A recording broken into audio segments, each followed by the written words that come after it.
This is Eagle Owl, and today we're going to talk about Marlon Humphreys from the Ravens called Saquon Barkley arrogant.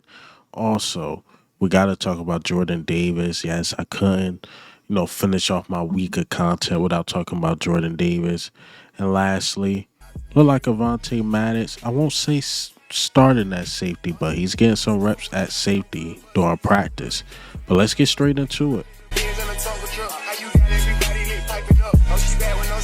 All right, man. So, before we hop straight into the topics, there's a few things I need to get off my chest. So, it's this Nick Sirianni thing. At first, I was going to ignore it, but I'm seeing it starting to pick up steam.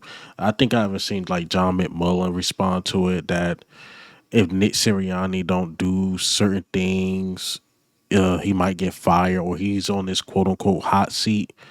I never seen a team that's on an 8 game winning streak and the head coach is on the hot seat.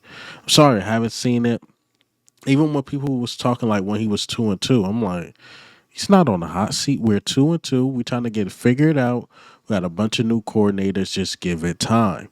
I was one of the few content creators saying that when everybody was pushing it, firing at Sirianni. I'm like, I'm not the biggest fan of him, but hey, like we firing him. That means we just throwing the whole season away, which I'm happy we didn't do that.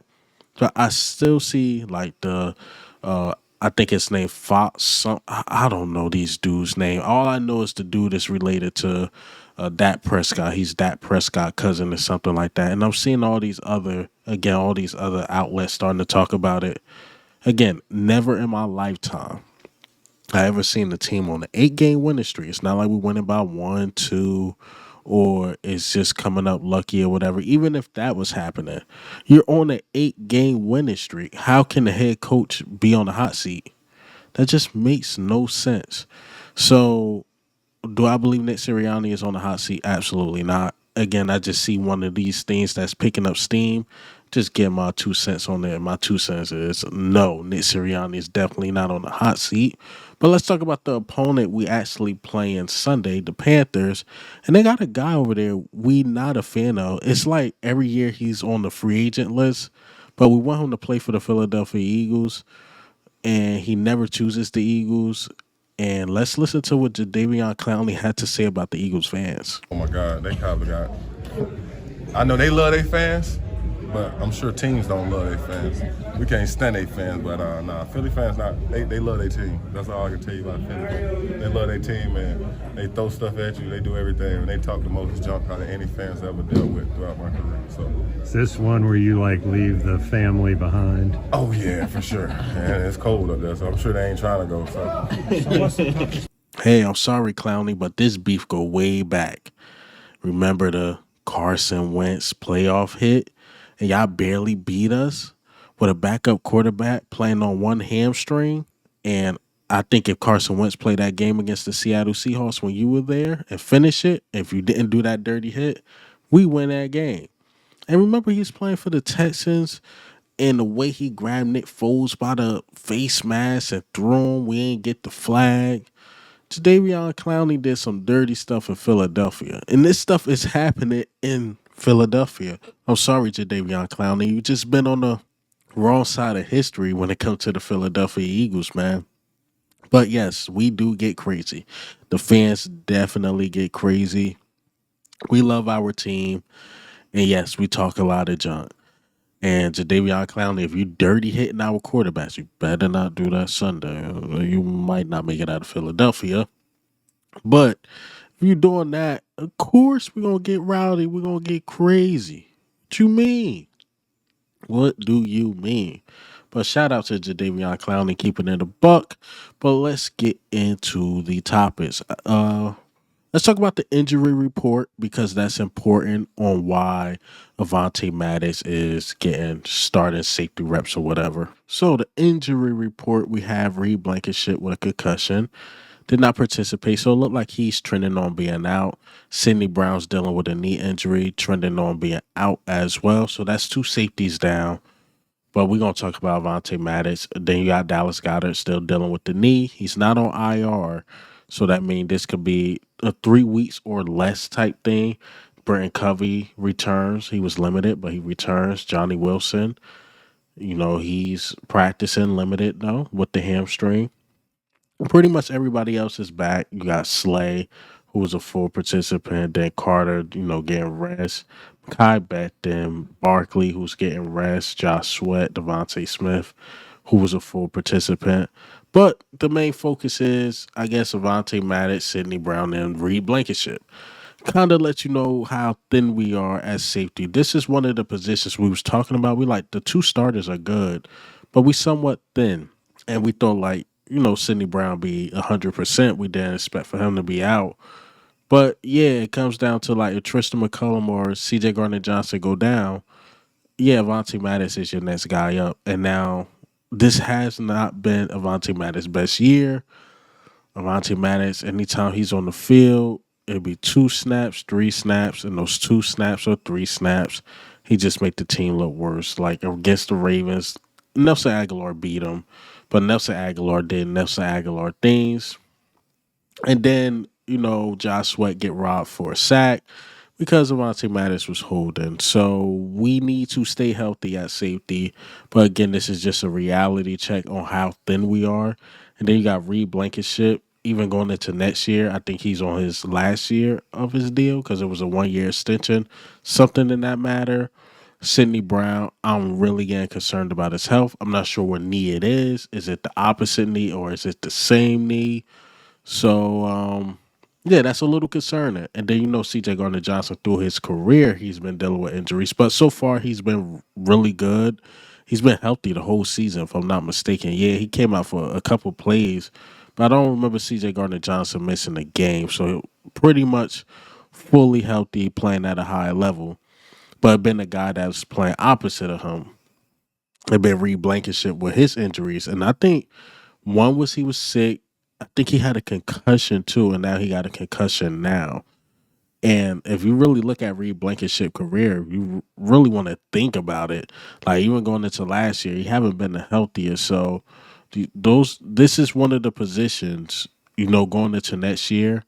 Safety is a low key position we got to be looking at, especially if Sidney Brown is something with that knee just not right, and this might be a long term thing like he might be dealing with. So, best of luck to Avonte Maddox. Best of luck. But Tristan McCullum, we need you to stay healthy. CJ Gardner Johnson, we need you to stay healthy. People were so upset that Avonte Maddox was getting snaps. But I'm like, who else we got? He's our best bet. And hopefully, if it comes down to it, Avonte Maddox put his best foot forward. Hell, show that he probably could play safety in this league. But let's talk about Saquon Barkley. This is the first time I heard Saquon Barkley being called arrogant. Arrogant. Wow. But this is what Marlon Humphreys had to say about Saquon Barkley. We're in the middle of the game yesterday, in between timeouts, and I see 44 walk over to the Eagles huddle, start dap. I thought he was about to swap jerseys with Saquon, middle of the game. I was about to go snatch him up. I was like, what are you doing? I did say I need that jersey after the game. No, you did not say that. I said I need that jersey after the game. Did you actually go up to him though and dap him up mid-game, or is he joking? Because you were talking to the ref on their sideline. I was like, cuz, and then he dapped me up and said, "Hey, don't use your track speed when I break this run."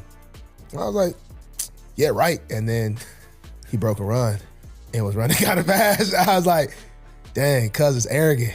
I don't like that." I mean, I never heard it. I always heard, he's a cool, calm, collected guy. He talked here and there, but arrogant. Maybe he was just talking a little talk, but I think arrogant is a little strong on Marlon Humphreys. But hey, y'all did your thing for the first 3 quarters, but it was only so long. He broke, got that touchdown. He somewhat did y'all dirty in the fourth quarter. I can't lie. Y'all held it down from 1 quarter to first, second, third. Y'all held it down, but that fourth just couldn't do it. Couldn't do it, man. And Marlon Humphreys in those corners had a really good game. Can't lie, they did a really good job. But it was no Smitty out there.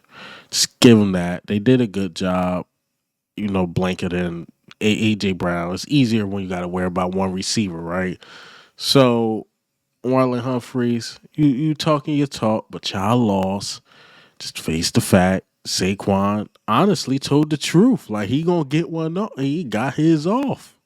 He got his off, man. You can't be talking about Saquon like that. Saquon is Saquon, man. I don't think he's arrogant. He talks a bit, but I don't think he's arrogant at all. I think Marlon Humphreys is way off on this one. But hell, I'm not on the field, so what the hell do I know? And let's get into the last topic, Jordan Davis. Jordan Davis, I couldn't go another day without talking about this because this is just the obvious. Jordan Davis had a really good day, or a really good day against the Ravens. I know we're going into the Panthers, but let's let, I believe, Fran Duffy break this down. I thought this was one of Jordan Davis's best games of the season. It started very early. This is the second play of the game where you just see him stand up the Baltimore offensive line here. This is a tackle overplay. We're going to get a heavy set here. Extra offensive lineman over to Davis's side. He does a great job here of taking on the block from the tackle, and you just build that wall, force the cutback right into a bunch of green or white jerseys there. Great job from Jordan Davis on that play where you see how stout he is on contact, but then also he's got that disruptive ability, that ability to get upfield, quick swim move, get into the backfield, disrupts the path there for Derrick Henry, and it turns into a tackle for a short gain. Nice job there from Davis off the ball. And you see him actually impacting the ball carrier. Here he's going to go stack, shed against Patrick McCarry. He's able to wrap up the running back at the line of scrimmage. Great job from Jordan Davis there. And then you also see some of the range that he's got in the run game as well. As here on this play, this is going to be an outside zone run away from Jordan Davis. This ball ends up being cut back against the grain by Justice Hill, but nice job of Jordan just staying alive here on this play, ends up making the tackle for a short gain. Jordan Davis, active in this football game, did a nice job against one of the best run games in the NFL. You see, like, Jordan Davis was a menace, man. He was a menace. I know I talked about him on my reaction after the game, but I haven't deep dived into it, how good he's been playing. And I think Vic Fangio was putting him in situations to win. I don't think Sean Desai and those guys last year did any service. You see how I was talking about him, but when you put him in positions where it's though like, okay, he's not the pass rusher we want, and that's fine. But the run stuffing, you keep him right. He's a really good player. So I think he had one of his best games ever against the Ravens because the Ravens are a running team, and he showed his value. He definitely showed his value, and yeah, man, I can't lie. Jordan Davis been doing a good thing on the field. So I know you guys got a consensus on me, like, Eagle Out just don't like Jordan Davis. No, that's not the case. If you play for the Philadelphia Eagles, I'm gonna like you regardless. Will I be critical from time to time? Absolutely, absolutely. But Jordan Davis has been playing out of his mind, and I'm shooting this video actually kind of late. You see, like, my eyes, they're a little red. Yes, I was hate watching. I was hoping the Lions lose. Green Bay just couldn't hold it down, man. Why did I rely on Green Bay to do it? 34-31. Lions survived again. But it is what it is. Bills should hold us down, right? Please, Bills, hold us down. We need these dudes to lose. They were supposed to lose. Bills, Bears, somebody hold us down, man. Well, that's all I got for you guys today. And hey, man, what do you think? How do you feel about the news? How do you feel about Saquon Barkley being called arrogant? Jordan Davis, the injury report, the Nick Sirianni thing's just weird. But this is Eagle Owl, man. I'm out.